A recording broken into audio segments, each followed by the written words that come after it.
Matt Lenihan Boxing Social in association with Empire Fight Sport and Our Kings Competitions. We're here, Gareth A. Davies. Gareth, how's things, my friend, before we talk boxing? You've done a piece today, 40 years since Hagler Hearns. Just talk to me a little bit about that, a bit of nostalgia to start the day. Well, the weird thing is, I never forget the date of Hagler Hearns because it's my mother's birthday as well. So Oh, happy it's birthday. yeah, indeed. Um, but it was an amazing fight. You never tire of watching it. You can't believe the berserker that's in both of them in that opening round. You'll have seen it yourself, where Bob Arum, I'm quoting him in there. He said Joan Rivers, who was a famous comedian. I think Joan might have passed now, but very kind of raw, visceral American comedian, real character, sat next to him at the time and said. So I think it was her first time ringside. She said, "Are all fights like this?" He said, "No, this is something special." I'm the late great. I now have to say, Colin Hart went to his memorial on Saturday. Yeah. He said his mouth dropped open watching the first round. Jerry Eisenberg in his 90s, covered boxing for 70 years, still says it's, along with maybe the thriller in Manila when Ali and Frazier fought to a standstill, it's just a staggering 8 minutes. And Hearns makes the fight in many ways because yeah, and you've got to go and watch this after this, watching Matt and I on this interview. Just go and watch it. It's only 12 minutes of your life if you count the bits in between. And there's bits out there there's YouTube clips that only show 8 minutes. But Hearns just clings. He's exhausted at the end of the first round. Hagler's cut. But he comes back, keeps coming back, and he won't let Hagler dominate him. You know, he was carrying the hat with war on it like Chisora does Yeah. today in the week. It was a Monday night in Vegas, by the way. Monday. Monday. You'd have been there. You'd have I, been there Mate, if they'd have put that on in Vegas, I'd have on a definitely Monday been night. there. Oh my God. Flown out on the Thursday, done the stuff all over the weekend. Any day of the week, if I thought Yeah, we were seeing something like that. two very special people, a very special fight. Just the mayhem, 8 minutes of mayhem. It was the first round was the Ring Magazine round of the year. The fight was the Ring Magazine and Boxing News fight of the year, and it's been voted the round of all time, the first round as well. So it was an extraordinary thing, and also Tommy Hearns was light middle coming up. Hagler was middle, obviously, Hmm. and they just went at it, and they were just two beasts, and it was who caved first, and Hagler made the dents in Hearns in the first round and never let up. Aye. Well, talking of special fights, special performances, I've just literally got back from Atlantic City yesterday, and Jaron Ennis, it's the first time I got to see him do his thing live in the flesh, and yeah, I've got to say, special. Stanionis is Did Joan Rivers say to you he always fight? Does he always fight like this? not quite Joan Rivers, but a few Who are you others. sitting next to? That's We were in the media row, so the usual the guys from UK media and a few others from the US. But Stanionis is a very good fighter, and I remember speaking to Eddie after the fight, and I said he has not just done that to a fighter; he's done that to a guy who I believe can cause problems to every other fighter and champion in that division. He got caught a couple of times, but aside from that, he switched hit. He was powerful. He was brilliant to watch. Absolutely brilliant to watch. What was it like watching it from your end? Because live it was just brilliant. well, Stanionis was good for about a round and a half, and that was it. That was the end of it. Because Ennis got so comfortable, he danced, he pirouetted. I said to Adeola Depot earlier, if he'd done press ups during the fight, it wouldn't have surprised me. If he dropped and done 5 press ups and then jumped up again and hit him with an uppercut, it wouldn't have surprised me. His dance was mesmeric. His skill set was completely on display. This was vintage Boots Ennis. This is the Boots Ennis Hmm. who now belongs just inside the top 10 pound for pound in the world. 30 Yeah. knockouts from 34 fights. There's so much to say about him. He can switch, he can move, he can dance, he can pirouette, his command of range. I mean, I've never seen Stanionis miss like that so much and so often. He was No. in range, he was out of range again. It was just, it may be the greatest performance we ever see him do. He's now got the two belts, the IBF and the WBA. It was so conclusive. What we need from here, and it's so good at this point that he's with Eddie Hearn. Hmm. It looked amazing on TV. It looked amazing. I mean, live it would have been extraordinary. Yeah. Because when you see it in real time, it's extraordinary. The fact he's got Eddie Hearn to push him now, I love the fact they put out straight away Ennis against Crawford is a huge fight. They've given Crawford an out if he loses to Canelo here, because this is a great fight for him to have.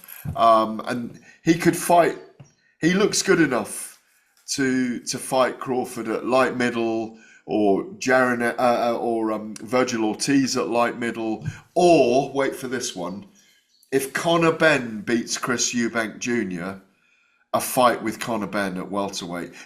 I know, hard for Ben, but a big fight.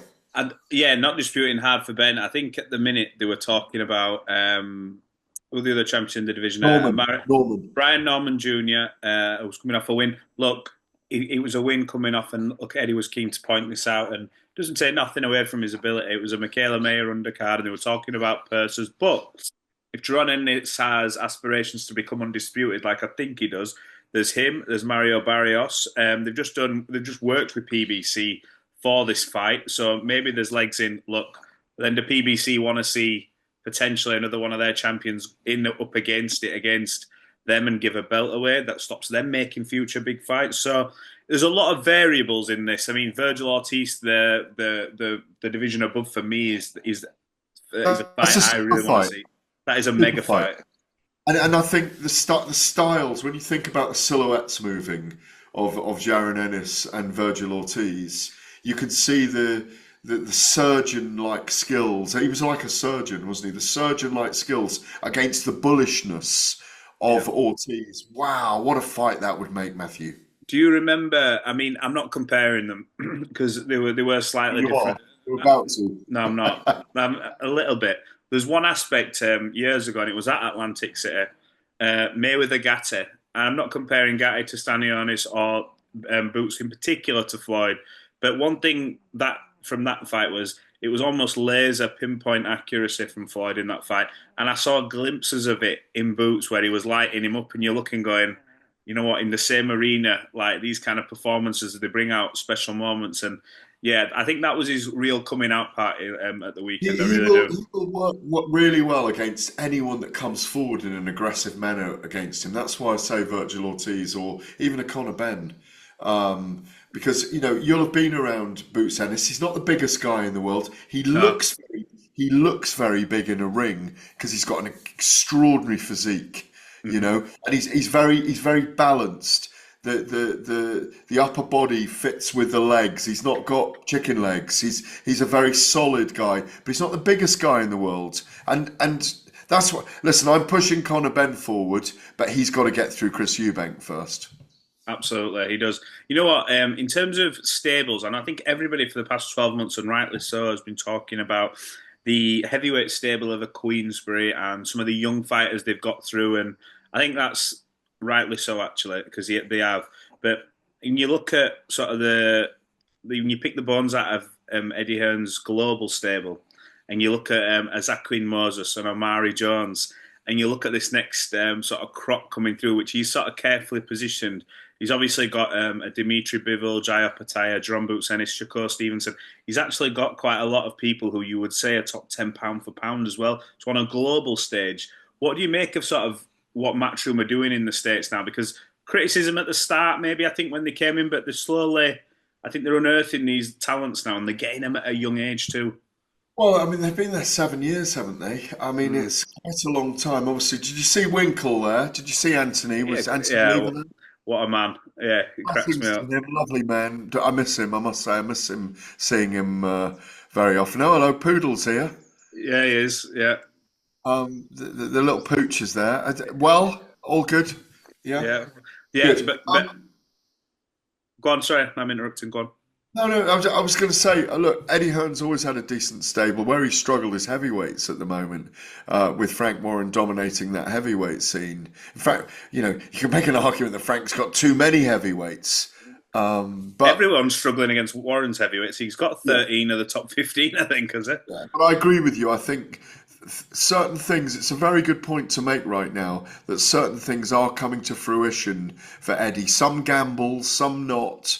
Some, putting out there guys that deserve to be global names, Hmm. or certainly transatlantic names. And Eddie's very good for them, like he is. The minute he signed Boots Ennis, I thought, perfect, Yeah. perfect for Boots to be with Eddie, and Eddie will make him fly. I see that. I'm not sure if it was with you at the weekend that Eddie Hearn started to reveal who he thinks might be the 5v5. Did you get that from him? No, he never said out to me about the 5v5. I don't know if he said it with Might have Colm. been It Column. might have been Colm. It might have been Colm. But But yeah, look, I haven't watched it yet. But I'm fascinated. To your point there, there's a 5v5 to happen, whether it's against Oscar or against Frank on what DAZN. I was just about to say, just quickly on this 5v5, because the schedule's coming up. I thought we'd have heard, and I think it's going to be quite imminent from what I hear, a few more fights getting announced. But I thought the 5v5 maybe would have been in place by now and announced. What have you heard in the background, A, on the when it could be, but what are the sort of fights we were looking at? We were talking about a Towner and Justice Hooney at one point, and then a few others. What have you heard? Nothing is the truth, my friend. But because I haven't been pushing for that, I've been so busy with what's going on. Yeah. I've been in America with Bare Knuckle, back here with TalkSport, interviewing people for the Hagler Hearn story, interviewing Eddie Hall, by the way, the world's strongest man, is Yeah. about to fight in an MMA fight after fighting two dwarves in a cage, I think, last time out. You will have watched it. I've We all seen did. that. It Yes. wasn't. It's not one of his great moments. No, for a man who once weighed nearly 200 kilos. But no, I've had a very busy time, and I've got a busy week this week with another bare knuckle event, BKB 40, with Martin Reffel challenging Liam Reese in Cardiff for the super welterweight title. Then I know you'll ask me about it, and then Cameron and Whittaker on the Sunday, then Resorts World in Birmingham. So I haven't really had a chance to delve into that. Plus, of course, all the controversy around, we spoke about it last week, TKV, Jamie Yeah. TKV and Lay, and Colin Hart's memorial on Yeah. Saturday. It's been non-stop. So I, it's more, I'm surprised that Usyk against Dubois, Usyk against Parker hasn't been announced yet. But I'm hearing that's imminent. Yeah. That's well. Yeah, we're hearing the same things then. Let me ask you then if we can pivot to this weekend. There's two fight nights on. Dalton Smith's back, and a fight in Sheffield. The night before, Josh Warrington on the undercard, amongst others. We then go to Sunday when Ben Whittaker and Liam Cameron. Um, that's that's the fact. That's the let's be honest. That's such an interesting story this week, isn't it? The story of a Ben Whittaker who's changed trainers, who's got a lot of questions to answer. And I think everyone's got questions to answer in terms of how many rounds this fight will be as well, because we keep hearing that things have been sorted at their end. They came to an agreement, and then I heard, no, as it stands, it's still 12, and then someone saying it's definitely 10. We don't need a contract. What does this do for the mindset of a maybe more of a Ben Whittaker coming into this fight with all the things that have gone on? Think it changes Well, anything? look, I mean, look, for me, I've been really pleased with Ben Whittaker keeping his counsel. He's going to let his hands do the talking, not his mouth, going into this one. Obviously, we're going to see him for a couple of days in the build-up Hmm. to the event at Resorts World Birmingham, which is on TalkSport as well. By the way, there's a watch along on TalkSport. Obviously, it's on Sky Yeah. and Boxer with Ben Shalom. Look, I watched the interviews last week with Ben Shalom, who admitted that he'd made an administrative error in the contract, in the original contract, and it should have been 10, not 12, because the first fight was a 10 rounder. Yeah. He had to pay as a result, both in terms of getting attacked on social media, if you like, by Liam Cameron, And I'm imagine behind the scenes, Ben Whittaker's not that bothered, actually. But he'll want it clarifying. Ben Shalom has clarified already on TalkSport that a lot of noise is being made about it publicly, but privately they've dealt with it. He paid a fee to have it changed towards the other fighter and Queensbury, Frank Hearn, and that it's dealt with. But they're making the most of it in public. And it's not a bad thing because it's creating controversy. Ben was a little bit annoyed with me the other day and got on to me. But I don't see why. All I was doing was repeating some of the things that he'd said on TalkSport. But it's a big event. It's a big fight. Ben Whittaker's a huge rising star. He's one of the top 5 prospects in the UK. And he's with Andy Lee now, and I expect him to put on a fine performance. I want to see some power from him and a hard, fast jab early. What do you make of as well? We've just seen Andy Lee get another fighter in Hamzah Sheeraz. He's getting quite the stable under his belt as Andy Lee now, hasn't he? When you look at the likes of Paddy Donovan as well, there's some real talent. And I think it was Adi Oladipo on Twitter. He says you can understand why just after speaking 5 minutes with Andy Lee about anything, why you probably get these fighters. And what an incredible stable Hamzah's move there. You think that's a good move for Hamzah? Yeah, I do. As Adi was telling me earlier, working on the broadcast with him, and just realised the knowledge that Andy brings and calmness and attention to detail. And I did a piece with Andy and Joseph Parker recently and Spencer Brown in which they were looking at Andy Lee's been with Joseph Parker for 9 fights now. And he said it really has brought him out to fruition because the experiment with Joseph Parker was taking him from 115 kilos, 117 kilos to 129 kilos. Going through a series of fights, and 9 fights now, and he's grown as a trainer as well as Joe growing as a boxer. But I go way back with Andy, obviously when he became a world champion. Yeah, when he fought a very difficult night against a very skilled Billy Joe Saunders at the time, who was brilliant against him. He's a very calm character, nuts and bolts, loves the sport, fillets his analysis very cleverly, knows the sport inside out. So he's an asset to anyone, and he's a great asset to people who are very quiet and adhere to the sport. Ben Whittaker's the same. He doesn't make a lot of noise when he's not boxing. Hamzah Sheeraz, very dedicated. Joseph Parker, the good guys, if you like. These are all good guys. And he's a good guy. So, yeah, amazing stable he's putting together. Definitely one on his way to being one of the trainers in the future. Look what he did as well alongside Tyson Fury. He's been a great liege and a great counsel for Tyson Fury as well. Absolutely. Aside to we touched on Jaron Ennis earlier in the conversation. A day before that, I was in New York for Katie Taylor versus Serrano, the press conference, Jake Paul, and the unveiling of what must have been about 100 female fighters all at once. And I think a few more to add from what I'm hearing in the background, which is interesting. They've sort of just bounded in and seemingly tried to take over the whole spectrum of the female in terms of the female side of the sport. What do you make of the announcements of a Baumgardner, a Dina Thors, and all these other fighters? And then the press conference itself, I found interesting. We don't really see much interaction from Katie Taylor as much as we did, but I think she was sort of had that protagonist across the other end of the stage, which was poking her a lot more than she usually does in Serrano. What did you make of sort of Katie's resolve?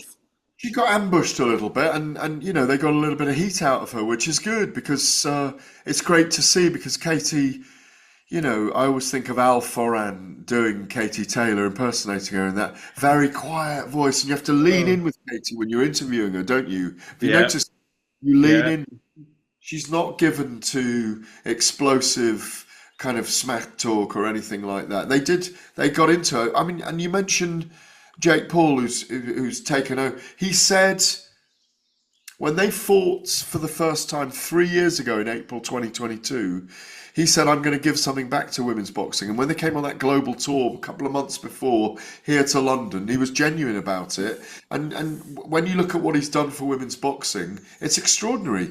You can critique him all you like for the call-outs of Saul Canelo Alvarez, who was that close to fighting him. The call-out of Anthony Joshua, who knows how close that was. The call-out now of Tank Davis. You're going from Tank Davis to Anthony Joshua. What are we doing here? Like, I know, but he's a master. He's a master promoter of things that he does, and he's done a masterful job with these women.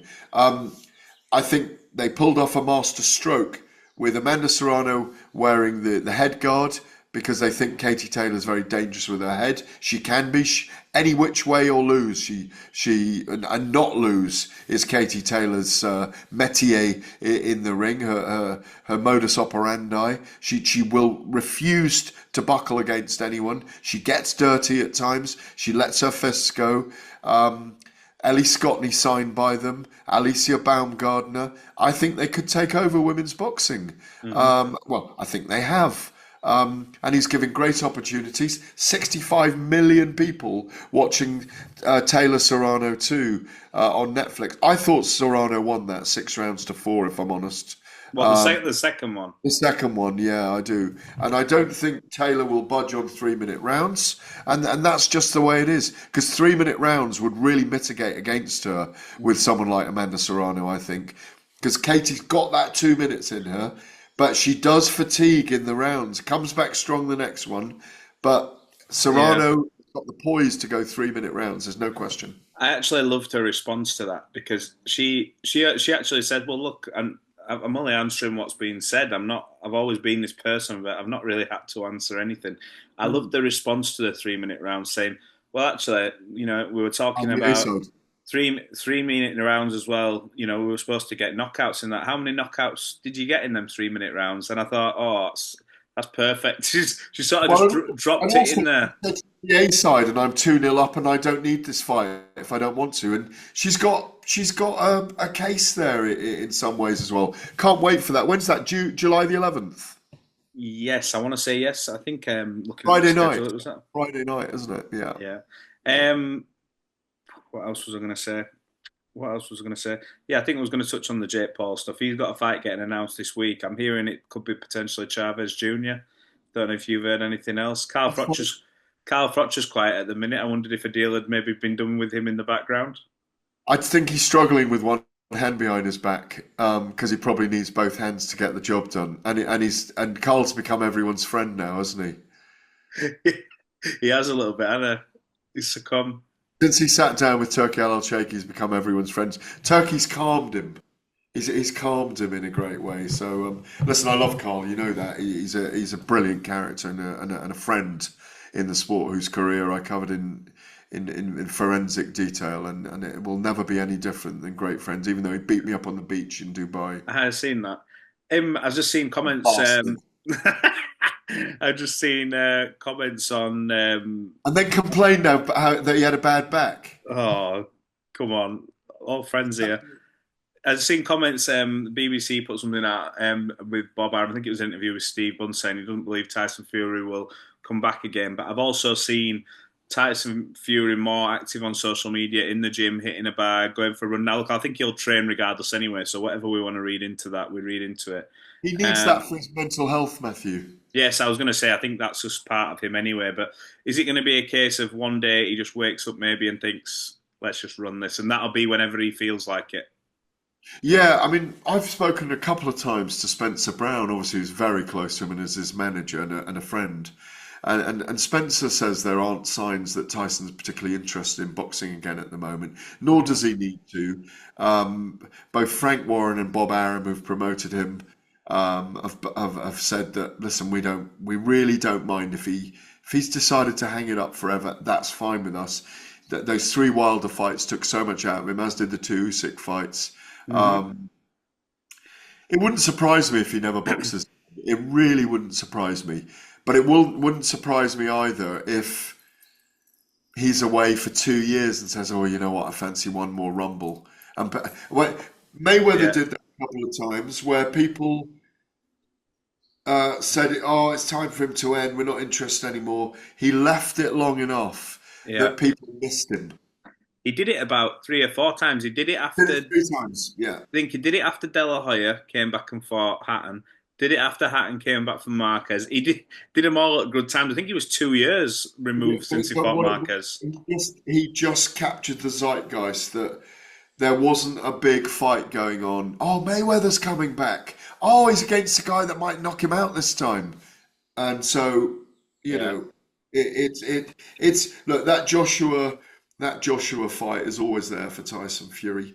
Um, you know, people will even say, some people will even say, there's a third Usyk fight there. There isn't, but they're both close fights. But there's a possibility. But who else is there for him?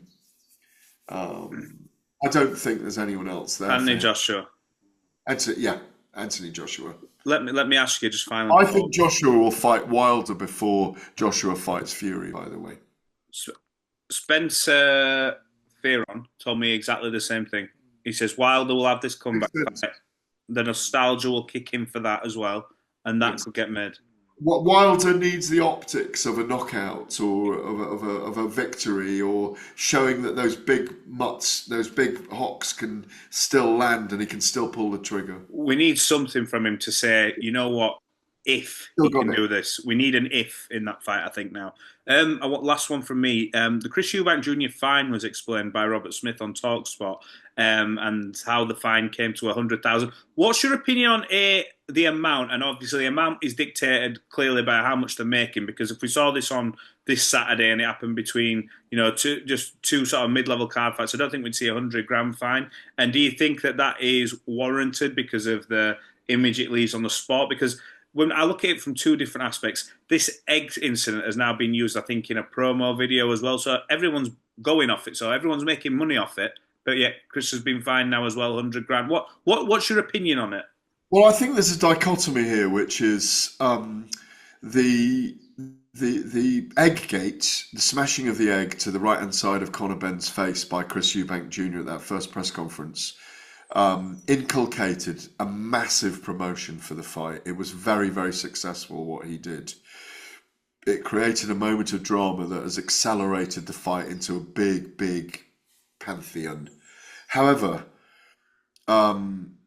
it can't be condoned. It had a big platform. They were overzealous with the fine, in my view. And I don't think Robert explained it particularly well.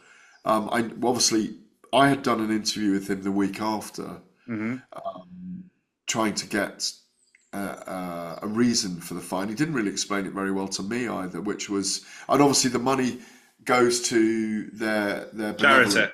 Yeah. benevolent fund, or the charity for ex-boxers. It also goes towards medical research, which we explained at the time. But how they reached the figure didn't. He excused himself from that bit because he was at the meeting, and if you recall, what he then explains to Simon and Spencer. Yeah.